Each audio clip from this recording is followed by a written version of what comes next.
A world of shadows and vengeance.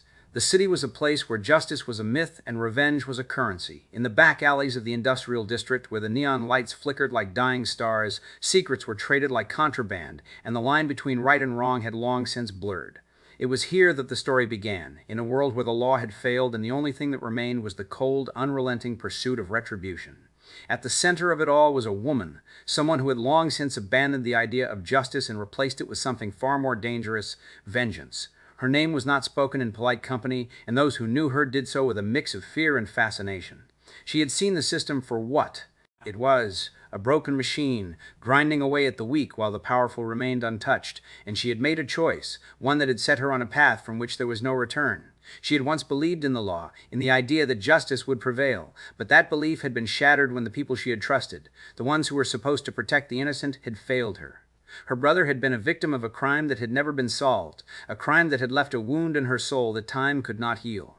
She had watched as the system turned its back on her, as the people who were supposed to bring the guilty to justice instead buried the truth beneath layers of bureaucracy and indifference.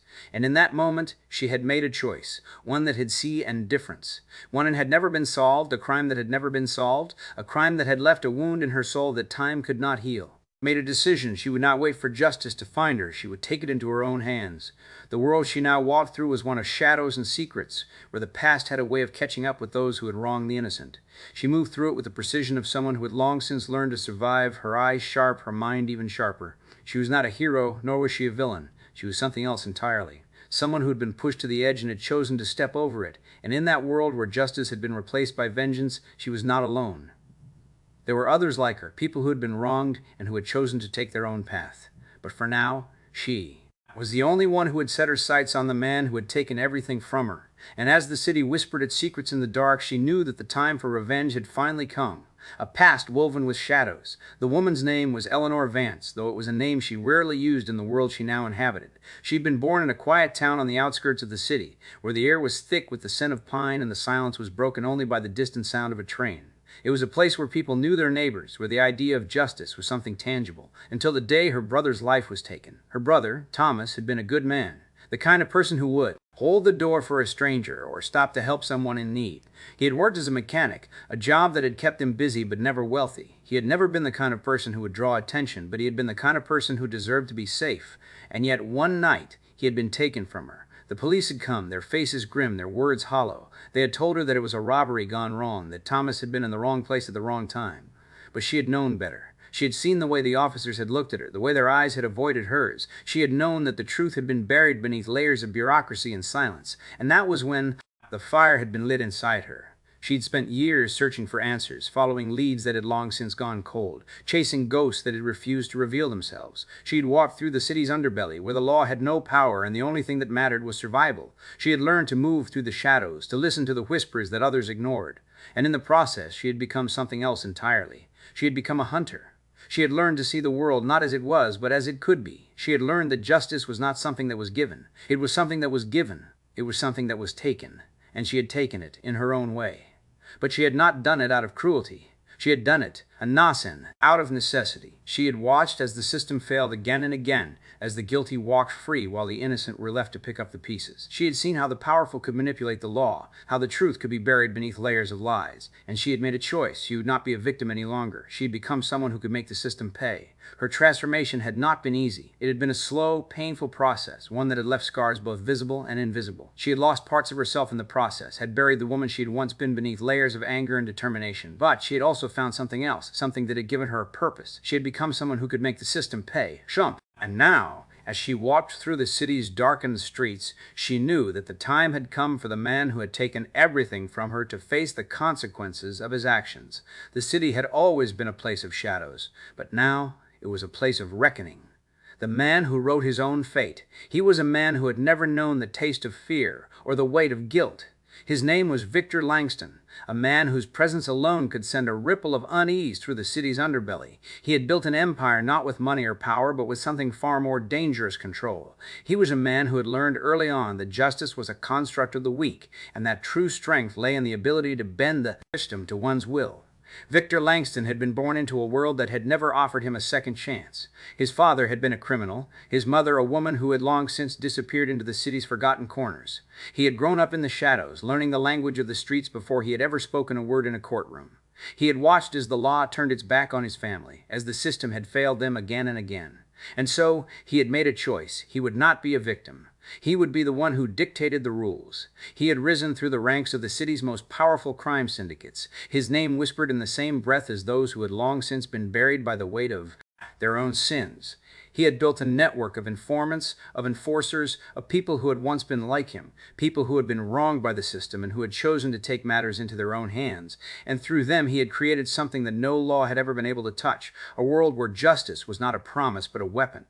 But Victor Langston was not a man who believed in vengeance. He believed in retribution, in the idea that the guilty deserved to be punished, but not by the law. He believed that justice should be swift, that the consequences of one's actions should be immediate and unrelenting. He had never been the kind of man who waited for the system to catch up to him. He had always been the one who made sure the system caught up to the people who had wronged him. And that was why he had never been afraid of Eleanor Vance. He had heard the stories, the whispers that had spread through the city like wildfire. He had known of the woman who had walked through the shadows, the one who had made the law pay for its failures. He had known that she was not a woman who could be ignored. But he had also known that she was not a woman who could be stopped. She had a mind like a blade, sharp and unrelenting. She had a will that had been forged in the fires of betrayal and loss. And she had a purpose that had long since consumed her. But Victor Langston was not a man who feared the past. He had spent his life shaping the future, carving his own path through the ruins of the world. He had built his empire on the belief that the law was a tool, and that the only thing that mattered was power. And he had never been afraid of someone who had been wronged, because in the end, he had always believed that the only thing that mattered was who had the strength to take what they wanted. And Eleanor Vance had always been a woman who had never been afraid to take what she wanted. The unraveling thread. It began with a single photograph. One that had been buried in the bottom of a drawer for years, its edges yellowed and its corners curled. Eleanor had found it during one of her many searches through the remnants of her past, a relic of a time when her brother had still been alive, when the world had not yet become a place of shadows and vengeance. The photo had captured him standing in front of a building that she had long since forgotten the name of, its windows dark and its walls weathered by time. It was a building that no longer existed, or at least it no longer existed in the way it had been. But as she studied the image, something about it struck her. A detail that she had never noticed before. A name etched into the stone beneath the building's entrance. A name that had been forgotten by the city, but not by her. It was a name that belonged to someone who had once been a powerful figure in the city. Someone who had been accused of crimes that had never been solved. And now, as she stared at the photograph, a memory surfaced, one that had been buried deep in her mind, waiting for the right moment to resurface. She remembered the night her brother had disappeared, the night the city had turned its back on her. She had been a teenager then, a girl who had believed in the law, in the idea that justice would prevail. But the law had failed her, and in its failure, she had learned the truth, that justice was not something that was given. It was something that was given. It was something that was taken. And now, as she looked at the name on the photograph, she realized that the man who had taken everything from her had been someone she had once known. The name on the failed photograph was Victor Langston. Her breath caught in her throat as the realization settled over her like a heavy fog. She had known his name before, but she had not known the full extent of his involvement in the events that had led to her brother's death. He had been a man of power, a man who had built his empire on the ruins of others, and now she had the pieces of a puzzle that she had not known existed. The photograph was not the only clue. As she searched through the remnants of her past, she found other pieces that had been buried, hidden away by time and memory. There were letters, old and yellowed, that had been addressed to her brother, letters that had never been delivered. There were newspaper clippings, fragments of stories that had been forgotten by the city, but not by her. And there were names of people who had been connected to Victor Langston, people who had disappeared without a trace. The more she uncovered, the more she realized that her brother's death had not been a random act of violence. It had been a calculated move, one that had been orchestrated by a man who had long since learned how to manipulate the system to his advantage. And now, as she pieced together the fragments of the past, she knew that she had to confront him.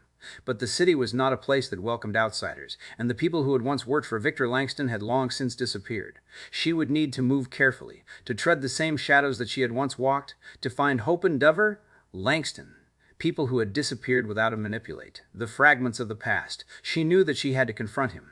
But the city was not a place that welcomed outsiders. The people who had been left behind. She had spent years searching for answers, but now she had found something that she had not expected. She had found a path, one that would lead her to the man who had taken everything from her. and as she stood in the dim light of the room, the photograph still in her hands, she knew that the time had come to take her revenge. The city had always been a place of secrets, but now it was a place of reckoning. The tension of confrontation. Eleanor moved through the city with the precision of a predator, her senses honed to the faintest whisper of danger. She had spent years learning to sound to the faintest whisper of danger. She had spent years learning to survive in the shadows, and now, as she approached the man who had taken everything from her, she felt the weight of the past pressing against her like a storm on the horizon. Victor Langston was no longer just a name on a photograph. He was a living, breathing entity, a man who had built his empire on the ruins of others. And now, as she drew closer to him, she could feel the tension between them crackling in the air, a force that could not be ignored. It was a cold night, the kind that made the city feel like a living thing, its streets echoing with the sounds of distant footsteps and the hushed conversations of those who had long since learned to keep their heads down. Eleanor had chosen a place to meet him, a derelict building on the edge of the industrial district, a place that had once been a factory, but was now little more than a skeleton of its former self. The walls were cracked, the windows broken, and the air was thick with the scent of rust and decay. It was a fitting location for their confrontation, a place where the past had been buried and the present was waiting to be unearthed. As she stepped into the building, the silence was deafening. Her heart pounded in her chest, each beat a reminder of the years she had spent searching for answers, for justice. She had come too far to turn back now. She had spent years watching the city's underbelly, learning the language of the streets, and now she was ready to face the man who had once been her brother's tormentor. Victor Langston emerged from the shadows, his presence commanding and unyielding, his eyes sharp and calculating, locked onto hers, and in that moment she felt the weight of his gaze like a blade against her skin. He was a man who had always known how to control the narrative, and now he was here, ready to face her. "You've come a long way, Eleanor," he said, his voice smooth and confident, a man who had never known the taste of fear. "But I must ask, why now? What makes you think that you can take what you want?" Eleanor's jaw tightened, the anger that had simmered beneath her skin for so long now burning like a fire. "Because I've spent years watching the system fail, Victor. I've watched the law turn its back on people like my brother. And I've come to realize that justice is not something that is given, it's something that is taken." Victor's expression shifted, a flicker of amusement crossing his face. "You think you can take justice from me? You think you can rewrite the past?" The tension between them thickened, the air crackling with the unspoken truths that had long been buried. Eleanor knew that Victor was not just a man who had taken her brother's life. He was a man who had built his empire on the backs of the weak, who had used the system to his advantage while the innocent had been left to suffer. And now, as she stood before him, she felt the weight of her own determination pressing against her, the fire of vengeance burning brighter than ever. "I'm not here for justice," she said, her voice steady, unwavering. "I'm here for revenge, and I know that you understand what that means." Victor's eyes narrowed, and for the first time she saw a flicker of something in him, something that was not just power, but fear. The man who had once believed himself untouchable was now standing before her, a man who had been forced to confront the very thing he had spent his life trying to avoid. The stakes had never been higher, and as the two of them faced each other in the dim light of the abandoned building, Eleanor knew that this was not just a confrontation. It was a reckoning. The reckoning. The air was thick with tension, the silence between them heavier than the weight of the city itself. Eleanor stood unmoving, her eyes locked onto Victor Langston's, the fire of vengeance burning behind her gaze. He too remained still, his expression unreadable but there was something in his stance that told her he was not as unshaken as he pretended to be. "You think you can take everything from me?" Victor's voice was low, measured, but there was an edge to it now, a crack in the armor he had spent his life building. "You think you can rewrite the past and make me pay for something I did years ago?" Eleanor took a slow step forward, her presence a silent challenge. "You don't get to decide what the past means, Victor. You don't get to decide who is guilty and who is innocent. You took my brother's life, and you didn't even have the decency to make it look like an accident." Victor exhaled sharply, his lips curling into a faint, almost imperceptible smirk. "You think you can take everything from me?" Victor's voice. "Purpose? That I enjoyed watching him die?"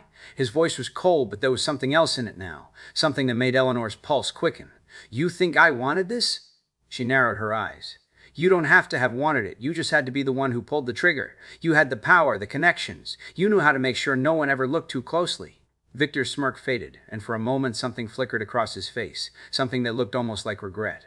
But it was gone in an instant, replaced by the same cold, unyielding expression that had always defined him. "You think you know me, Eleanor. You think you know me, Eleanor. You think you know what I've done. But you don't. You think you're the only one who's been wronged." His voice was quieter now, almost like he, "Think I wanted this fresh," was speaking to himself. You think you're the only one who's had to watch the system fail? Eleanor's breath caught in her throat. She had spent years believing that she was the only one who had been wronged, the only one who had been left to pick up the pieces. But now, standing before Victor, she saw the truth in his words. He wasn't just a man who had taken her brother's life. He was a man who had been wronged in his own way. "You think I wanted this?" he said again, his voice almost breaking. "You think I wanted to be the kind of man who had to make sure the law never touched me?" He turned his head slightly, as if looking at something far away. "I was just like you, Eleanor. I used to believe in justice. I used to believe that the system would protect the innocent. But it didn't. It failed me. It failed everyone." Eleanor's heart pounded in her chest. She had spent so long believing that Victor was the enemy, that he was the one who had taken everything from her. But now she saw the truth. Victor was not just a man who had taken her brother's life. He was a man who had been shaped by the same system that had failed her. And that made everything more complicated. She had spent years searching for justice, for revenge, for a way to make the man who had taken everything from her pay. But now, standing before him, she realized that justice was not something that could be taken. It was something that had to be given. "You think I wanted this?" she whispered, her voice barely audible. "You think I wanted to spend years watching the system fail, watching the people I trusted turn their backs on me?" Victor looked at her, and for the first time, there was something in his eyes that was not just power or control. It was something else, something that looked almost like understanding. "I didn't want this either," he said softly, "but I did it anyway." The silence between them stretched, heavy with the weight of everything they had both lost. Eleanor felt the fire of vengeance burning in her chest, but now it was tempered by something else, something she had not expected: guilt. She had spent so long believing that Victor was the enemy, that he was the one who had taken everything from her. But now she saw that he was not just an enemy. He was a man who had been shaped by the same broken system that had failed her. And that made everything more complicated. She had come to take revenge, to make the man who had taken everything from her pay. But now, standing before him, she realized that revenge was not the answer. Justice was not something that could be taken. It had to be given. And for the first time, Eleanor was not sure what she wanted. She had spent years searching for answers, for justice, for a way to make the man who had taken everything from her pay. But now she was standing before him, and for the first time, she was not sure if she wanted to take anything from him at all. She had come to take revenge, but now she was not sure if she had the strength to do it. The weight of justice. Eleanor stood in the dim light of the abandoned building, her breath steady, her heart pounding in her chest. The silence between her and Victor Langston was thick, heavy with the weight of everything they had both lost. She had come here to take revenge, to make the man who had taken everything from her pay. But now, standing before him, she was no longer sure if that was what she wanted. For years, she had believed that justice was something that could be taken, that the system had failed her, and that the only way to make it right was to take it into her own hands. She had spent years searching for answers, for the truth, for a way to make the man who had taken her brother's life pay. And now she had found him. But now she was no longer sure if she wanted to take anything from him at all. She had spent so long believing that Victor was the enemy, that he was the one who had taken everything from her. But now, standing before him, she saw the truth. He was not just a man who had taken her brother's life.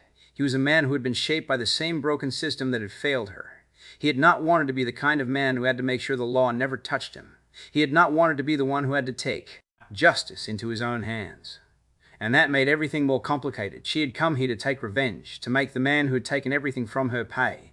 But now, she was not sure if that was what she wanted. She had spent years believing that justice was something that could be taken, that the only way to make it right was to take it into her own hands. But now she was standing before the man who had taken everything from her, and she was not sure if she had the strength to do what she had come here to do. Her hands trembled slightly, not from fear, but from the weight of the decision that lay before her. She had spent so long believing that revenge was the only thing that could make her feel whole again. But now, standing before Victor, she realized that revenge was not the answer. Justice was not something that could be taken. It had to be given. And for the first time, Eleanor was not sure if she was ready to give it. She looked at Victor, and for the first time, she saw something in his eyes that was not just power or control. She saw something else, something that looked almost like understanding.